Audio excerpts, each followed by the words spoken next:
Hello guys, welcome to my YouTube channel Prabhakar Insights. Guys, current affairs की class में आप सभी का बहुत बहुत स्वागत है। और आज हम बेहद लेटेस्ट करंट अफेयर्स के बारे में जानेंगे। बहुत ही इम्पोर्टेंट करंट अफेयर्स हैं जो कि आपके एग्ज़ाम के लिए बहुत ही इम्पोर्टेंट साबित होंगे। सो वीडियो को अंत तक देखिएगा। ओके गाइस, तो शुरू करते हैं हम।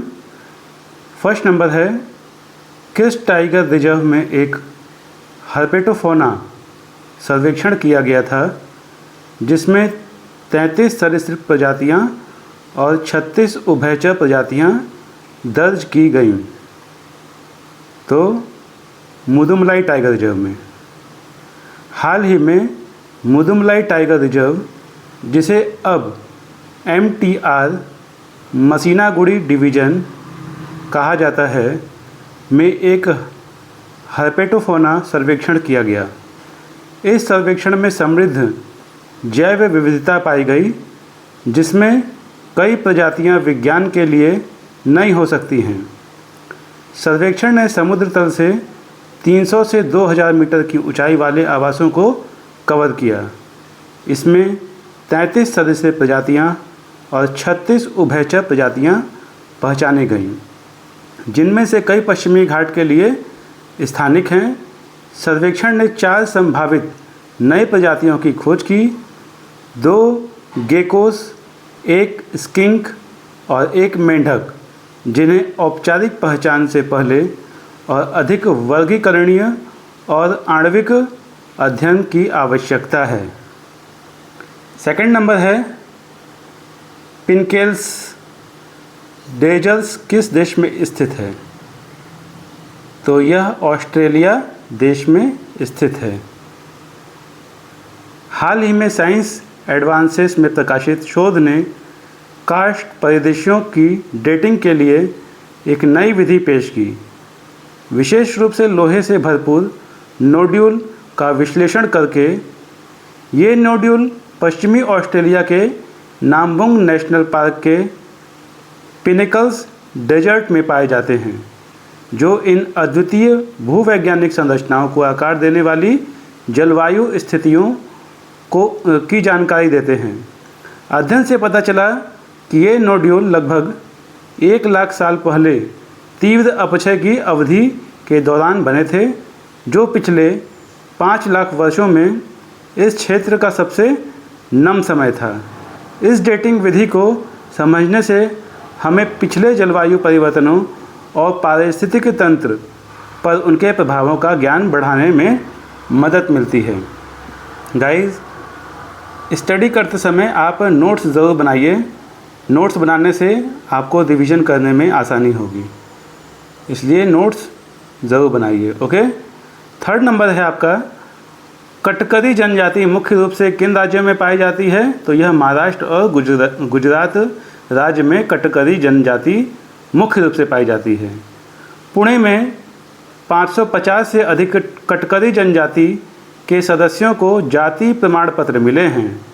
कटकरी जनजाति महाराष्ट्र, पुणे, रायगढ़ और ठाणे और गुजरात के कुछ हिस्सों में पाई जाती है। इन्हें भारत के 75 विशेष रूप से कमज़ोर जनजातीय समूहों में से एक के रूप में वर्गीकृत किया गया है।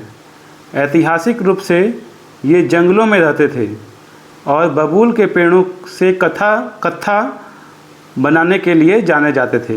जो बबूल के पेड़ से कत्था बनाते थे ना, उसके लिए ये जाने जाते थे। वे आपस में कटकरी बोलते हैं और दूसरों के साथ मराठी, कुछ हिंदी भी बोलते हैं।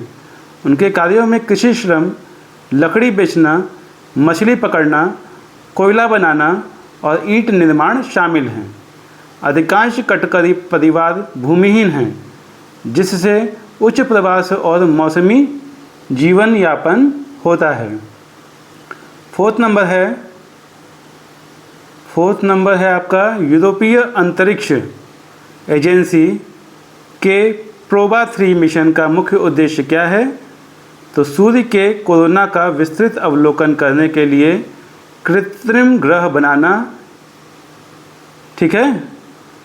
प्रोबा 3 मिशन जो यूरोपीय अंतरिक्ष एजेंसी द्वारा संचालित है और नवंबर 2024 में लॉन्च के लिए निर्धारित है। 2 समन्वित उपग्रहों का उपयोग करके एक कृत्रिम ग्रह बनाने का लक्ष्य रखता है। यह अभिनव दृष्टिकोण सूर्य के कोरोना का विस्तृत अवलोकन करने की अनुमति देता है, जो आमतौर पर सूर्य की चमक से छिपा रहता है। मिशन उन्नत निर्माण उड़ान प्रौद्योगिकी का प्रदर्शन करेगा और सौर घटनाओं की हमारी समझ को बढ़ाएगा, जैसे कि सौर भड़क जो अंतरिक्ष मौसम और पृथ्वी पर उपग्रह ऑपरेशनों को प्रभावित कर सकते हैं।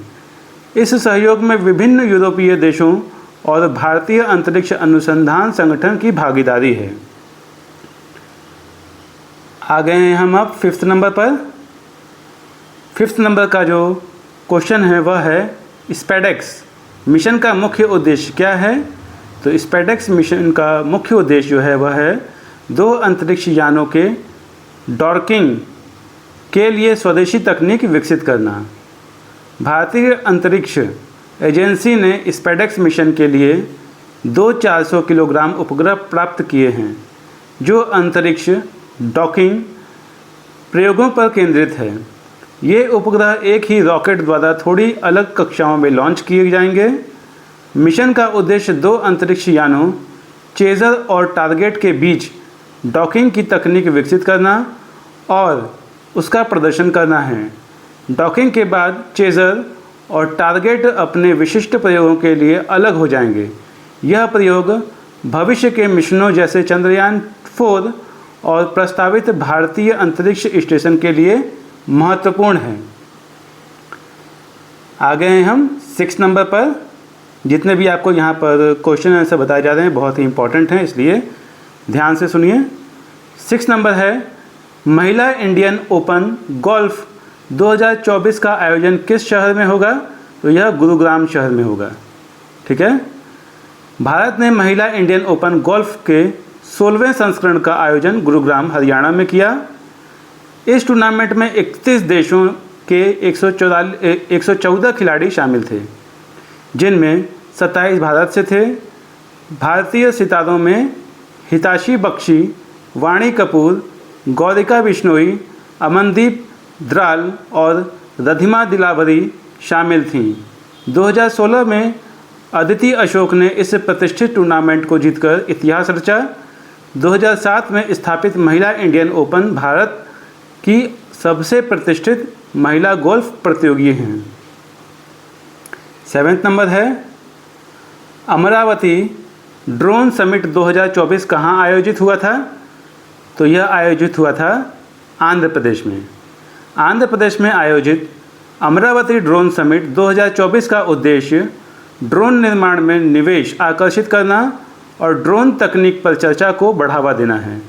इस समिट में 1000 से अधिक प्रतिनिधियों ने भाग लिया, जिसमें नगर विमानन मंत्रालय और रक्षा क्षेत्र के प्रतिनिधि शामिल थे।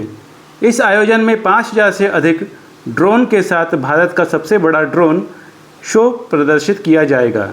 यह पहल आंध्र प्रदेश सरकार की रणनीति का हिस्सा है, जो राज्य को भारत की ड्रोन राजधानी के रूप में स्थापित करने की दिशा में है और ड्रोन पारिस्थितिकी तंत्र में नवाचार केंद्रों के महत्व को रेखांकित करती है। अब हम आ गए हैं गाइस 8th नंबर पर, जो कि है Asia clean energy summit ACES 2024 कहाँ आयोजित की गई थी। तो यह सिंगापुर में आयोजित की गई थी। 11वीं एशियाई क्लीन एनर्जी, जिसे कि ACES भी कहा जाता है, 2022 से 2024 अक्टूबर 2024 को सिंगापुर में सिंगापुर इंटरनेशनल एनर्जी वीक के हिस्से के रूप में आयोजित की गई थी। इसका सह आयोजन नानयांग टेक्नोलॉजिकल यूनिवर्सिटी के एनर्जी रिसर्च इंस्टीट्यूट और सिंगापुर के सोलर एनर्जी रिसर्च इंस्टीट्यूट द्वारा किया गया। इसे एशियाई विकास बैंक, सिंगापुर आर्थिक विकास बोर्ड, ऊर्जा बाजार प्राधिकरण और एंटरप्राइज सिंगापुर जैसी प्रमुख संस्थाओं का समर्थन प्राप्त था। ACES 2024 का उद्देश्य वैश्विक नेताओं को स्वच्छ ऊर्जा को बढ़ावा देने, नेट जीरो लक्ष्यों को तेज करने और नवीन ऊर्जा समाधान प्रोत्साहित करने के लिए एकजुट करना था। इस शिखर सम्मेलन ने एशिया प्रशांत में जलवायु कार्रवाई और सतत विकास को आगे बढ़ाने के लिए नीति, वित्त और प्रौद्योगिकी के एकीकरण पर जोर दिया। 9th नंबर है गाइस, आयुष्मान भारत प्रधानमंत्री जन आरोग्य योजना किस आयु के वर्ग के लिए एक स्वास्थ्य कवरेज योजना है? तो यह है सभी 70 वर्ष और उससे ऊपर के व्यक्तियों के लिए है। प्रधानमंत्री नरेंद्र मोदी ने विस्तारित आयुष्मान भारत प्रधानमंत्री जन आरोग्य योजना की शुरुआत की। यह योजना सभी 70 वर्ष और उससे ऊपर के व्यक्तियों को उनके सामाजिक आर्थिक स्थिति की परवाह किए बिना कवर करेगी। प्रत्येक पात्र वरिष्ठ नागरिक को भारत के पैनल में शामिल अस्पतालों के प्रति वर्ष 5 लाख का लाभ कवर मिलेगा। यह विस्तार 12,850 करोड़ रुपए की स्वास्थ्य पहल का हिस्सा है, जिसका उद्देश्य 60 मिलियन वरिष्ठ नागरिकों को लाभ पहुंचाना है। ABPMJ मतलब AB मतलब अभय और प्राइम मिनिस्टर के द्वारा दिया गया यह योजना के तहत पहले से शामिल परिवारों के वरिष्ठ नागरिक अतिरिक्त 5 लाख का कवर प्राप्त कर सकते हैं। जो लोग इस योजना के तहत कवर नहीं हैं उन्हें भी परिवार के आधार पर प्रति वर्ष 5 लाख तक का लाभ मिलेगा। इस विस्तार का समर्थन 3,437 करोड़ के खर्च से किया जाएगा। अब हम आ गए हैं 10th नंबर पर, जो कि है अंतर्राष्ट्रीय सौर गठबंधन ISA का अध्यक्ष 2026 तक किस देश को चुना गया है? तो भारत देश को चुना गया है। भारत और फ्रांस का 2026 तक अंतर्राष्ट्रीय सौर गठबंधन ISA के अध्यक्ष और सह अध्यक्ष के रूप में फिर से चुना गया है। ISA एक अंतर सरकारी संगठन है जो सौर ऊर्जा के समृद्ध देशों को एकजुट करता है ताकि सौर ऊर्जा को स्वच्छ और किफ़ायती संसाधन के रूप में बढ़ावा दिया जा सके। इसे 2015 में भारत और फ्रांस ने संयुक्त राष्ट्र पेरिस जलवायु सम्मेलन में शुरू किया था और 2017 में ISA फ्रेमवर्क समझौता लागू हुआ।